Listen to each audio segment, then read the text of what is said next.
사도신경으로 함께 신앙 고백하겠습니다. 나는 전능하신 아버지 하나님 천지의 창조주를 믿습니다. 나는 그 유일하신 아들 우리 주 예수 그리스도를 믿습니다.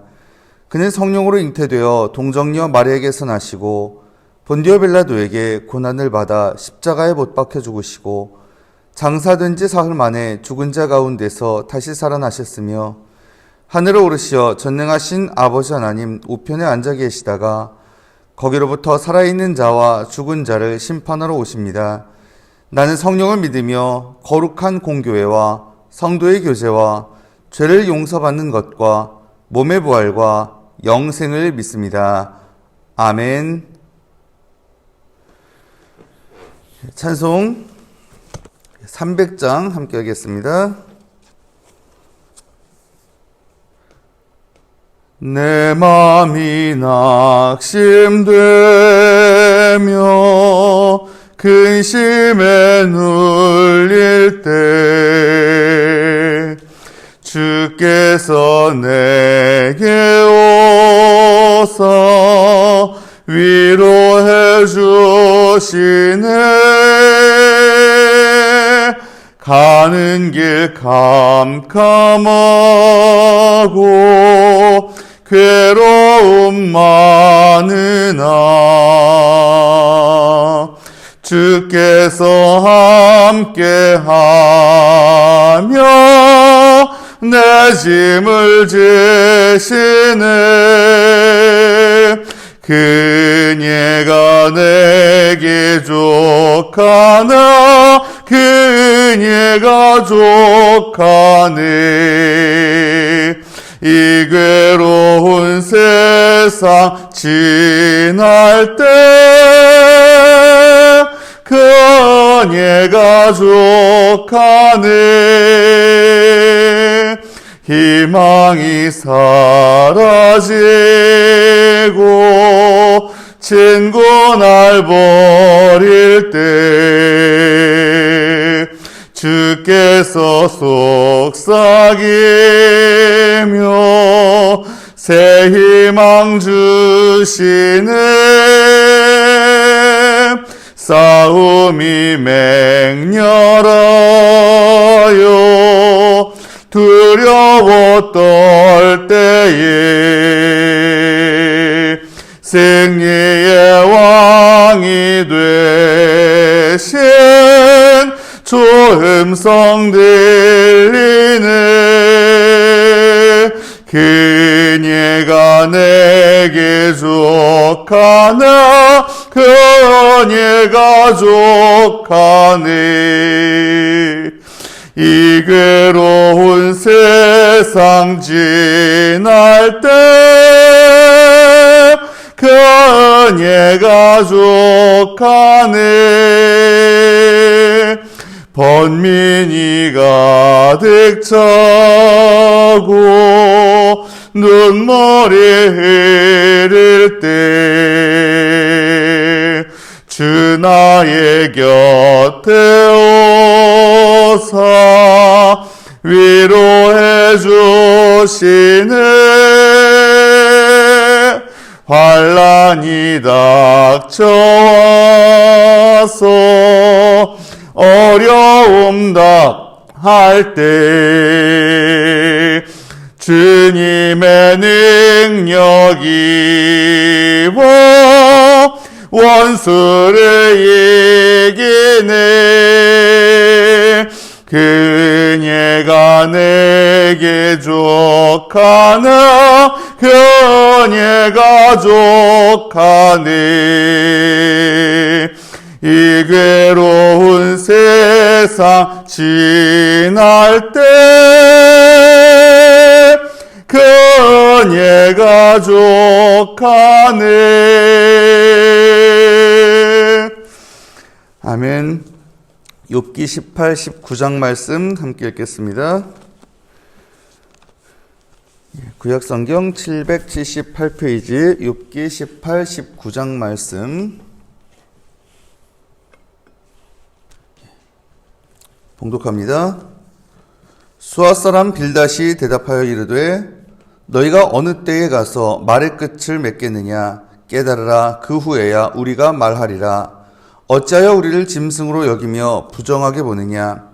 울분을 터뜨리며 자기 자신을 찢는 사람아, 너 때문에 땅이 버림을 받겠느냐. 바위가 그 자리에서 옮겨지겠느냐.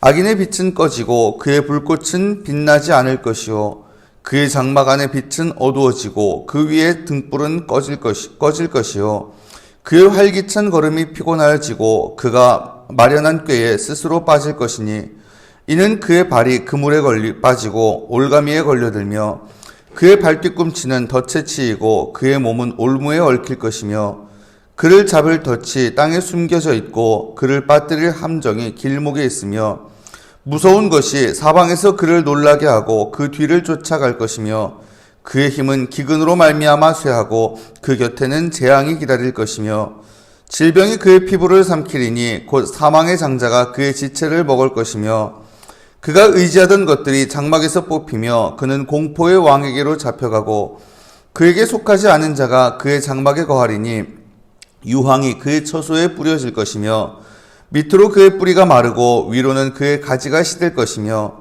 그를 기념함이 땅에서 사라지고 거리에서는 그의 이름이 전해지지 않을 것이며, 그는 광명으로부터 흑암으로 쫓겨 들어가며 세상에서 쫓겨날 것이며, 그는 그의 백성 가운데 후손도 없고 후예도 없을 것이며, 그가 거하던 곳에는 남은 자가 한 사람도 없을 것이라. 그의 운명에 서쪽에서 오는 자와 동쪽에서 오는 자가 깜짝 놀라리라. 참으로 불의한 자의 집이 이러하고 하나님을 알지 못하는 자의 처소도 이러하니라. 욥이 대답하여 이르되, 너희가 내 마음을 괴롭히며 말로 나를 짓부수기를 어느 때까지 하겠느냐. 너희가 10번이나 나를 학대하고도 부끄러워 아니하는구나. 비록 내게 허물이 있다 할지라도 그 허물이 내게만 있느냐. 너희가 참으로 나를 향하여 자만하며 내게 수치스러운 행위가 있다고 증언하려면 하려니와, 하나님이 나를 억울하게 하시고 자기 그물로 나를 에워싸신 줄을 알아야 할지니라. 내가 폭행을 당한다고 부르짖으나 응답이 없고 도움을 간구하였으나 정의가 없구나. 그가 내 길을 막아 지나가지 못하게 하시고 내 앞길에 어둠을 두셨으며, 나의 영광을 거두어 가시며 나의 관모를 머리에서 벗기시고 사면으로 나를 헐으시니 나는 죽었구나. 내 희망을 나무 뽑듯 뽑으시고 나를 향하여 진노하시고 원수같이 보시는구나. 그 군대가 일제히 나와서 길을 도두고 나를 치며 내 장막을 둘러 진을 쳤구나. 나의 형제들이 나를 멀리 떠나게 하시니 나를 아는 모든 사람이 내게 낯선 사람이 되었구나. 내 친척은 나를 버렸으며 가까운 친지들은 나를 잊었구나. 내 집에 머물러 사는 자와 내 여종들은 나를 낯선 사람으로 여기니 내가 그들 앞에서 타국 사람이 되었구나. 내가 내 종을 불러도 대답하지 아니하니 내 입으로 그에게 간청하여야 하겠구나. 내 아내도 내 숨결을 싫어하며 내 허리의 자식들도 나를 가련하게 여기는구나. 어린아이들까지도 나를 업신여기고 내가 일어나면 나를 조롱하는구나. 나의 가까운 친구들이 나를 미워하며 내가 사랑하는 사람들이 돌이켜 나의 원수가 되었구나. 내 피부와 살이 뼈에 붙었고 남은 것은 겨우 잇몸뿐이로구나. 나의 친구야, 너희는 나를 불쌍히 여겨다오. 나를 불쌍히 여겨다오. 하나님의 손이 나를 치셨구나. 너희가 어찌하여 하나님처럼 나를 박해하느냐. 내 살로도 부족하냐.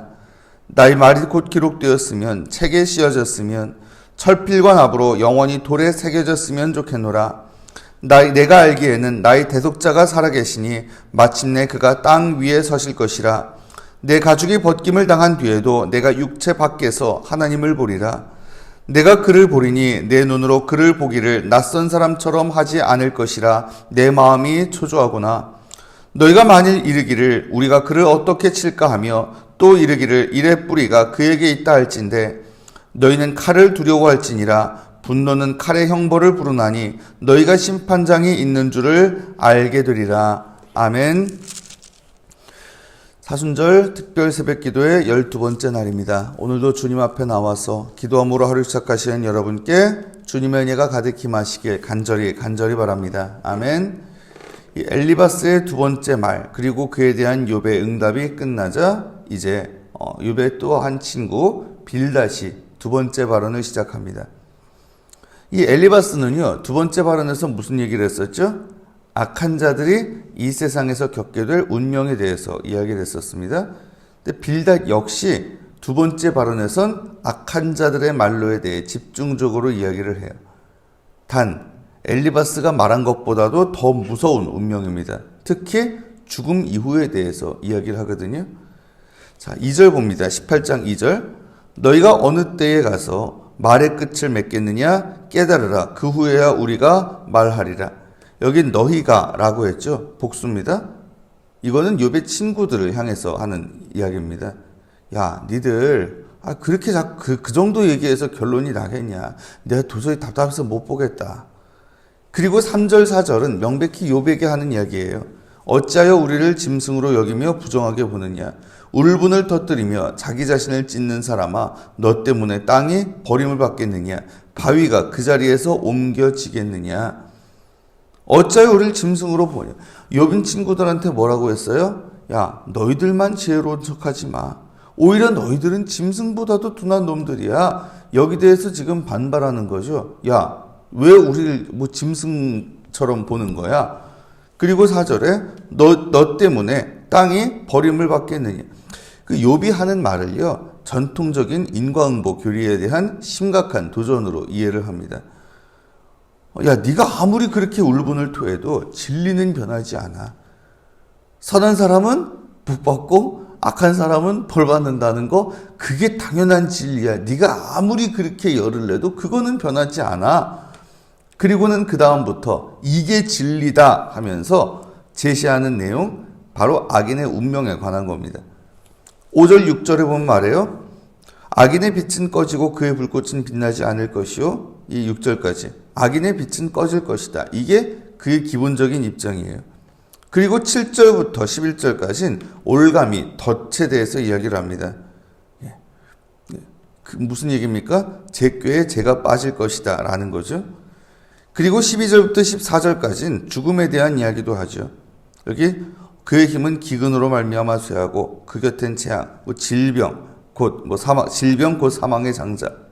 기근과 재앙과 질병 가운데 결국은 죽게 될 것이다. 그래서 14절에 보면 그가 의지하던 것들이 장막에서 뽑히며 그는 공포의 왕에게로 잡혀가고 결국은 공포의 왕에게로 잡혀가게 될 것이다. 자, 그리고 그가 거하던 처소도 무너진대요. 15절 16절. 그에게 속하지 않은 자가 그 장막에 거하고 16절에 밑으로는 그의 뿌리가 마르고 위로는 그의 가지가 시들 것이며 또 17절부터 19절엔 그의 후대 흔적도 사라질 것이다. 이름이 남지 않고 17절에 거리에서 그의 이름이 전해지지 않을 것이며 광명으로부터 흑암으로 쫓겨 들어가며 세상에서 쫓겨날 것이며 그는 그의 백성 가운데 후손도 없고 후예도 없을 것이며 그가 거하던 곳엔 남은 자가 한 사람도 없을 것이라. 그 이름도 남지 않고 후손도 남지 않고. 이로 인해서 20절에 보면 서쪽에서 오는 자와 동쪽에서 오는 자 깜짝 놀랄 것이다. 아니, 한때 잘 나갔는데 어떻게 이렇게 순식간에 다 망할 수가 있나. 그리고 21절 결론입니다. 참으로 불의한 자의 집이 이러하고 하나님을 알지 못하는 자의 처소도 이러하니라. 불의한 자, 하나님을 알지 못하는 자는 결국 이렇게 될 것이다. 여러분, 이거 어떻게 들리십니까? 너무 뻔한 얘기죠, 그죠? 뻔하디 뻔한 얘기. 도대체 이게 지금 고통 중에 있는 욥한테 무슨 위로가 되고 무슨 의미가 있겠어요? 나쁜 놈들 벌 받을 거야. 이러이러한 벌. 그 벌을 쫙 묘사를 하는데, 아이고, 무서워라. 그래가지고 그 나쁜 짓을 하지 말아야지.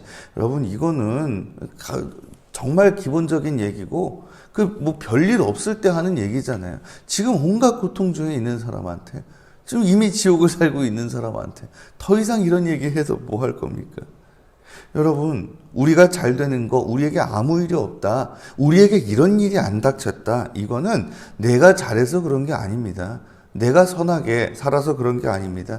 그냥 하나님 은혜고 하나님 우리를 참아주셨기 때문이에요. 그러기에 어떻게? 겸손하십시오. 특히 누구한테? 고난당하는 자 앞에서. 함부로 그 고난이 죄 때문에 왔을 것이다. 그리고 그 고난에 대해서 내가 뭔가 아는 것처럼 훈수를 두고 그러려고 하지 마십시오. 그 사람을 향한 하나님 뜻도 있게 마련이고, 그리고 또한 내가 지금까지 온 것도 다 하나님의 은혜라는 거 기억하면서 그러기에 하나님 앞에 겸손하고 사람 앞에 겸손할 줄 아는 그런 자세로 다가가는 우리가 되길 원합니다. 자, 빌닷의 두 번째 발언이 끝나자 이제 욥은 거의 분노로 반응을 합니다. 1절에서 6절까지. 2절 말하죠. 너희가 내 마음을 괴롭히며 말로 나를 짓부수기를 어느 때까지 하겠느냐. 야, 니들 도대체 언제까지 날 이렇게 괴롭힐 건데? 자, 5절 또 이런 얘기를 하죠. 너희가 참으로 나를 향하여 자만하며 내게 수치스러운 행위가 있다고 증언하려면 하려니와. 물론 친구들 생각에는요, 욥이 수치스러운 짓을 해서 형벌을 받은 것처럼 보일 수도 있어요. 하지만 그럼에도 6절 하나님이 나를 억울하게 하시고 자기 그물로 나를 에워싸신 줄을 알아야 할지니라. 니들이 보기엔 내가 수치스러운 짓을 해서 벌 받은 것처럼 보일 수 있겠지만 그래도 니들이 이건 알아야 돼. 나를 이렇게 억울하게 하시고 자기 그물로 에워싸신, 옴짝달싹 못하게 하신 분은 하나님이야. 그러면서 하나님이 자기한테 하신 일에 대해 언급합니다. 7절부터 20절까지. 먼저 12절까지는 하나님이 날 공격하셨다라고 이야기를 하죠. 다양한 이미지를 통해서. 7절에 폭행을 당한다고 부르짖으나 응답이 없고 도움을 간구했으나 정의가 없고, 그리고 8절에 갈 길을 몰라 헤매는 나그네 같은 이미지죠. 그리고 9절은 나의 영광을 거두어 가시며 나의 관모를 머리에서 벗기시고 자리에서 쫓겨난 왕과 같은. 그리고 10절 사면으로 나를 허르시니 난 죽었구나. 내 희망을 나무 뽑듯 뽑으시고 헐린 성, 그리고 뽑힌 나무. 심지어 11절 12절 나를 향하여 진노하시고 원수같이 보시는구나. 그 군대가 일제히 나와서 길을 도두고 나를 치며 내 장막을 둘러 진을 쳤구나. 뭐 전쟁의 이미지죠 지금. 예, 그 나를 무슨 적군처럼 여겨가지고 원수처럼 여겨가지고 군대를 보내서 나를 에워싸고 나를 공격하신다 라고까지 말합니다. 그리고 이런 고난으로 인해 철저하게 소외된 자기 자신을 보면서 한탄을 합니다. 13절부터 20절까지.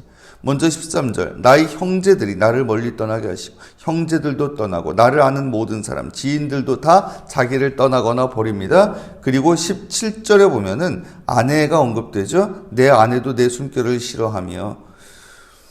이 욥의 아내에 대해서 제가 욥기 초반에 그 말씀 드렸었잖아요. 이 욥의 아내가 욥 보고 욥이 고난당하는 데 가가지고 언제까지 이렇게 할 거냐, 하나님을 욕하고 죽어라, 이 얘기를 했다고 해서 이 아내에 대해서 뭐라고 하면 안 된다고요. 왜? 이 아내도 그 고난 같이 당한 거잖아요. 사실은 재산 다 잃고 자식들 다 죽고. 그게 욥은 얼마나 깝깝해 보이겠어요. 얼마나 지금 또 본인도 힘들어요. 그러니 한탄하던 이야기를 한 거고, 그 이후에 이 아내가 욥을 떠났다라는 말은 없어요. 그리고 여기서도 보면 아내가 내 숨결을 싫어하면 이것만 봐도 안 떠났다는 거 알 수 있잖아요. 그렇죠? 하지만 고난당하는 욥을 옆에서 보면서 함께 그 고난을 겪으면서 뭐 엄청나게 힘들었을 겁니다. 그러면서 그냥 같이 고통을 겪는 와중엔 그 같이 고통받는 그 모습 보는 것도 너무 싫고 그게 또 꼴 보기 싫었을 수도 있고요. 또는 아내가 그러지 않았을지라도 이 극심한 우울에 시달리는 그 욥으로선 자기 옆에 있는 사람의 시선도 곱게 보이지 않았을 겁니다. 이 아내가 나를 싫어하는구나, 미워하는구나.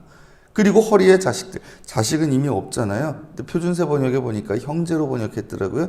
뭐 그쪽이 더 나을 것 같습니다. 아무튼 내 가까운 그 피부치들도 나를 가련하게 여기고, 또 19절 나의 가까운 친구들이 나를 미워하고 내가 사랑하는 사람들이 돌이켜 나의 원수가 되었구나. 이런 상황들을 쭉 나열하면서 친구들한테 호소합니다. 21, 22 나의 친구야, 너희는 나를 불쌍히 여겨다오. 나를 불쌍히 여겨다오. 하나님의 손이 나를 치셨구나. 너희가 어찌하여 하나님처럼 나를 박해하느냐. 내 살로도 부족하냐. 이제 그만 좀 나 좀 괴롭혀라. 나 좀 불쌍히 여겨줘라. 언제까지 날 이렇게 힘들게 할 거냐. 마지막 부분엔 욥의 소원이 언급됩니다. 23절에서 29절까지. 여전히 이 욥의 소원은 뭐예요? 욥은 그래도 하나님 앞에 나아가면서 자기 억울함을 막 호소하고 하소연을 하고 그러면서 자기의 의로움을 인정받고 싶어 합니다. 하지만 살아선 그럴 거라는 보장이 뭐 없어요. 살아서 그게 될지 모르겠는 거죠. 의문이죠. 내가 이렇게 죽도록 고생하다가 결국은 죽을 수밖에 없는 건가? 하지만 5절에 보면 뭐라고 이야기를 합니까? 내가 알기에는 나의 대속자가 살아계심에 마침내 그가 땅 위에 서실 것이라. 내 가죽이 벗김을 당한 뒤에도 내가 육체 밖에서 하나님을 보리라. 내가 죽더라도, 그쵸? 내 육체 밖에서 하나님을 볼 것이다 라는 그 소망. 여기서 대속자가 도대체 누구일까요? 대속자, 하나님 그분이라고 보기에는 좀 무리가 있습니다. 왜요? 일단은 하나님이 나한테 이런 고난을 주셨는데, 그런데 대속자라고 하면은 뭡니까? 내 그 어려움을 다 하시고 그것을 다 대신 갚아주시는, 이런, 하나님이 고난도 주시고 하나님이 이것까지 같이 이게 값까지 갚아주신다라고 보기에는 그런 좀 무리가 있을 거거든요. 하나님 그분과 완전히 동일시하긴 좀 어려워 보입니다. 하지만 분명한 건 어쨌든 하나님의 성격을 가진 분이라는 거는 분명해 보여요. 왜? 자기의 그 상황, 이 욥의 상황, 그걸 같은 인간이 이거를 해결해 줄 수 없잖아요. 그 누군가가 어쨌건 간에 욥에게 손을 내밀어 주고 그걸 해결해 줘야 되는데, 하나님처럼 뭔가 전지전능하시고 뭔가 우리보다 나은 분이라야 되겠죠. 그래서 심지어 이 신약 성경 이후에는 아마도 이게 예수 그리스도를 예표하는 그런 개념이 아니겠는가라고까지 이야기를 합니다. 근데 욥은 거기까지 당연히 생각 못했죠. 근데 분명한 건 이렇게 고통 중에서 하나님을 찾다가 이런 기대까지 결국은 하게 되더라는 겁니다. 아무튼 간에 그분이 누구신지는 몰라도 누군가가 하나님 앞에서 나를 변호해 주실 거라고, 누군가가 하나님 앞에서 내 억울함을 갚아주실 거라고, 그걸 풀어주실 거라고 그렇게 기대를 합니다. 그러기에 어떻게 죽은 뒤에라도 하나님 앞에 나아갈 수 있을 거라고 믿게 되는 거죠. 내가 가죽이 벗김을 당한 뒤에도 내가 육체 밖에서 하나님을 보리라. 내가 그를 보리니 내 눈으로 그를 보기를 낯선 사람처럼 하지 않을 것이라. 내 마음이 초조하구나. 그래, 그때에도 내가 하나님을 보겠다. 그러면 그분을 낯선 사람처럼 보지 않게 되겠지. 욥은 원래 하나님 인격적으로 만난 적 없는 사람이잖아요. 근데 여기까지 참 이야기를 했으면 그 고난 중에 얼마나 많이 성장한 겁니까? 그러면서 친구들한테 이런 얘기를 합니다. 28, 29. 너희가 만일 이르기를 우리가 그를 어떻게 칠까 하며 또 이르기를 이래 뿌리가 그에게 있다 할진대 너희는 칼을 두려워할지니라. 분노는 칼의 형벌을 부르나니 너희가 심판장이 있는 줄을 알게 되리라. 물론 이 친구들이 욥을 보고 우리가 언제 그를 욥 위로하려고 왔지, 언제 욥을 해코지 하려고 왔어요. 근데 욥은요, 이 친구들의 말이 너무 상처가 되고 섭섭해가지고 이렇게까지 이야기를 하는 겁니다. 니들 그렇게 나를 괴롭히려고 하지 마. 그러다가 니들이 심판받아. 여러분, 우리의 대속자 누굽니까? 우리에게는 이미 그 대속자가 분명해요. 예수 그리스도, 그분이 이미 우리를 위해서 이 땅에 오셨고 우리의 고난, 우리의 죄악까지도 다 짊어지고 십자가에 달려 돌아가셨고, 그리고 또한 그분이 지금 아버지 하나님 보좌 앞에 서서 계속해서 우리를 위해서 변호해 주고 계십니다. 여러분, 그 어려운 순간, 특히 우리의 상황에서, 우리의 그 현실 가운데 고난에 처할 때 우리가 의지해야 될 곳은 어디? 그렇구나, 우리 대속자가 분명히 계시는구나, 이거를 떠올려야 하지 않겠습니까? 정말 하나님 아버지 보좌 앞에 직접 나아갈 수 없는 우리, 그 앞에 감히 설 수 없는 그런 우리를 위해서 자기 목숨까지 내어주시고, 그래서 그 값으로 모든 치러야 될 모든 대가를 치르시고, 그래서 우리가 하나님 아버지 앞에 언제든지 나아갈 수 있도록 지금도 우리 하나님 앞에서 우리를 대언해주고 계신 바로 그분. 사랑하는 여러분, 바로 그분을 잊지 마십시오. 특히 고난 중에서 참 정말 아무것도 모르고 예수 그리스도라는 그분이 오실 것이라는 것도 전혀 생각 못했던 욥조차도 그 주님을 정말로 기대했다면, 우리는 이미 그분이 계심을, 그분이 우리를 위해 오셨음을, 그리고 그분이 우리를 위해서 하신 일, 하시고 계신 일을 정말 아는 사람들인데, 여러분, 우리가 그 고난 중에 그러면 해야 될 일은 분명하지 않겠습니까?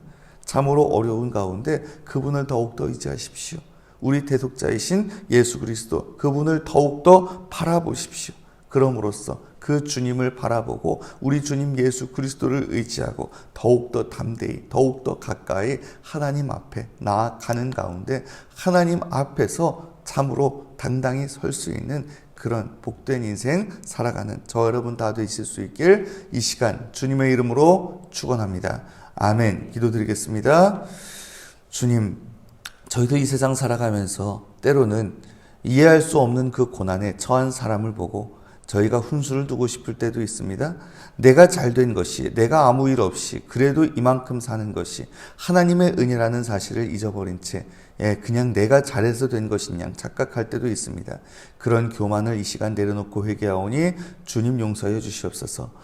지금까지 온 것이 모두 하나님의 은혜임을 잊지 않게 하시고 그러기에 하나님 앞에 겸손하며 또한 다른 사람들 앞에서도 내가 그들보다 나은 것이 하나도 없음을 알기에 겸손히 다가갈 줄 아는 저희가 되게 하여 주시옵소서. 주님, 그리고 저희가 고난당하는 그럴 때에도 저희의 대속자이자 저희 대언자가 되시는 우리 주님 예수 그리스도를 바라보길 원합니다. 참으로 우리는 주님이 이미 우리를 위해 오셨고 우리를 위해서 하신 모든 일, 지금도 아버지 하나님 앞에서 우리를 위해서 대언하시고 중보하신다는 것 잊지 않게 하시고 그러기에 그 주님을 바라보면서 하나님 앞에 더욱더 담대히 나아가는 저희가 되게 하여 주시옵소서. 특히 고난의 순간일수록 더욱더 우리를 알아주시고 그리고 우리를 위로하시고 우리를 아버지 하나님께로 인도하시는 예수 그리스도를 바라보며 의지하게 하시고 그 예수 그리스도 우리 주님을 힘입어 하나님 앞에 나아가는 가운데 하나님과의 관계가 회복되고 하나님 안에서 우리의 모든 문제가 풀려나가는 그런 은혜를 경험하며 살아가는 저희가 될 수 있도록 주님 우리의 삶의 순간순간 특히 고난의 때에 우리를 지키시고 인도하시며 역사하여 주시옵소서. 감사드리며 이 모든 말씀 우리의 대속자가 되시고 우리의 구원자가 되시고 중보자가 되시는 우리 주님 예수 그리스도 이름으로 간절히 기도드리옵나이다. 아멘. 주님 가르쳐 주신 기도 함께 드리겠습니다. 하늘에 계신 우리 아버지, 아버지의 이름을 거룩하게 하시며 아버지의 나라가 오게 하시며 아버지의 뜻이 하늘에서와 같이 땅에서도 이루어지게 하소서. 오늘 우리에게 일용할 양식을 주시고 우리가 우리에게 잘못한 사람을 용서하여 준 것 같이 우리 죄를 용서하여 주시고 우리를 시험에 빠지지 않게 하시고 악에서 구하소서. 나라와 권능과 영광이 영원히 아버지의 것입니다. 아멘.